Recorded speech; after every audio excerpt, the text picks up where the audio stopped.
John Piper Responde recebe muitas perguntas sobre relacionamentos, namoro, casamento e, é claro, sobre sexo. Isso significa que há episódios que não são apropriados para todos os ouvintes, mas só para os casados. É o caso do episódio de hoje. Uma pergunta que recebemos muito é: Pastor John Piper, o sexo oral é uma prática lícita para um casamento cristão ou é sempre pecaminosa? Perguntas relacionadas à intimidade sexual devem ser tratadas com o que podemos chamar de modéstia verbal, e não com palavras chocantes e grosseiras. Eu acredito que a falta de modéstia no vestir e no falar são erradas. Isso é o que vai direcionar a minha forma de falar. Essas questões são legítimas. Não tenho problema em responder a esse tipo de pergunta. É uma questão um pouco difícil e delicada, mas não tenho problema. As pessoas querem direcionamento bíblico, então vou me esforçar para responder com sabedoria bíblica. Em primeiro lugar, eu estou presumindo que a pergunta é somente sobre pessoas que estão casadas ao dar esse conselho. Fora do casamento, eu creio que é errado. Podemos falar mais detalhadamente sobre isso em outro momento, mas a resposta curta é a seguinte: o sexo oral pode ser ainda mais íntimo e delicado do que a cópula. Nós sabemos disso porque até os casados se perguntam se podem fazer. É como se fosse um estágio de intimidade que talvez seja inapropriado até para os casados. Então pensar que pode ser um substituto inocente para a cópula, para que as pessoas possam obedecer à letra da lei fora do casamento, é uma ilusão. Essa é a primeira observação. No casamento, eu diria o seguinte: se o sexo oral é errado, eu consigo pensar em 4 motivos possíveis para que seja considerado errado. Eu vou dizer quais são e depois eu farei a seguinte pergunta: essas 4 coisas existem? Número 1. Seria errado se fosse proibido na Bíblia. Número 2. Seria errado se não fosse natural. Número 3. Seria errado se causasse danos à saúde. E número 4. Seria errado se fosse cruel. Então vamos analisar uma de cada vez. Número 1. Eu não acredito que o sexo oral seja explicitamente proibido em qualquer mandamento bíblico.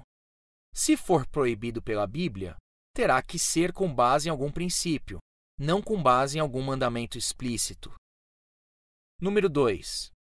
É uma prática que não é natural? Essa é complicada. As genitálias masculina e feminina são tão claramente feitas uma para a outra que há uma adequação ou beleza natural. E o sexo oral? Talvez isso faça você pular a conclusão de que não é natural. Mas eu não sou tão rápido para chegar nessa conclusão por causa do que Provérbios e Cantares de Salomão dizem sobre os seios de uma esposa. O que eu vou dizer é uma analogia, então reflita. Parece-me que não há nada mais natural do que um bebê aconchegado nos braços da mãe, mamando em seus seios. É para isso que os seios servem. Eles são projetados para amamentar os bebês. Sendo assim, há algo que seja fisicamente natural sobre a fascinação de um marido pelos seios da sua esposa? Bem, talvez você diga: não é para isso que os seios servem. Mas Provérbios 5,19 diz: saciem-te os seus seios em todo o tempo. Embriaga-te sempre com as suas carícias. E Cantares de Salomão 7, versos 7 e 8 é ainda mais explícito. É dito sobre a mulher: esse teu porte é semelhante à palmeira, e os teus seios a seus cachos.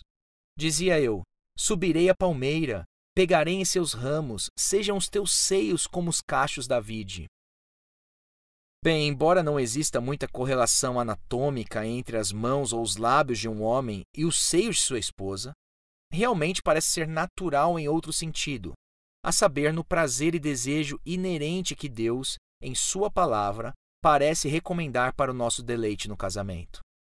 Então me pergunto: será que há desejos parecidos por sexo oral ou por outras formas de sexo? Sendo assim, eu não acho que devamos limitar o casal com base na ideia de que não é natural. É arriscado, mas essa é a minha posição sobre a questão de ser natural. Número 3. Causa danos à saúde? Bem, é provável que sim, caso houver doenças sexualmente transmissíveis, e é possível que seja praticado de maneiras que são prejudiciais. Então o casal precisa ser muito honesto e cuidadoso, não assumindo riscos que carecem de amor, o que nos leva à quarta razão, a número 4. É insensível? Eu acho que esse é o ponto mais sensível da questão e o ponto que causa mais impacto. Você pressionará o seu cônjuge a fazer sexo oral se ele ou ela achar desagradável? Se você fizer isso, estará sendo insensível. É pecado ser insensível. Efésios 4:32 diz: sede uns para com os outros benignos. A palavra-chave aqui é pressionar. Eu sei que em 1 Coríntios, capítulo 7, verso 4 diz: a mulher não tem poder sobre o seu próprio corpo, e sim o marido. E também, semelhantemente, o marido não tem poder sobre o próprio corpo, e sim a mulher. E o contexto dessa passagem é sobre sexo. Então, na prática, o que isso significa?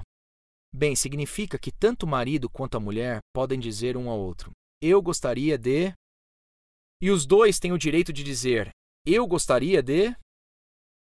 Em um bom casamento, em um casamento biblicamente belo, um busca ser mais benigno do que o outro. Então, esses são os princípios que eu acredito que devem servir de parâmetro para o casal cristão nessa questão do sexo oral. Você ouviu o John Piper Responde, produzido por Ministério Fiel, Desiring God e Voltemos ao Evangelho. Para acessar a mais conteúdos gratuitos como este, acesse voltemosaoevangelho.com.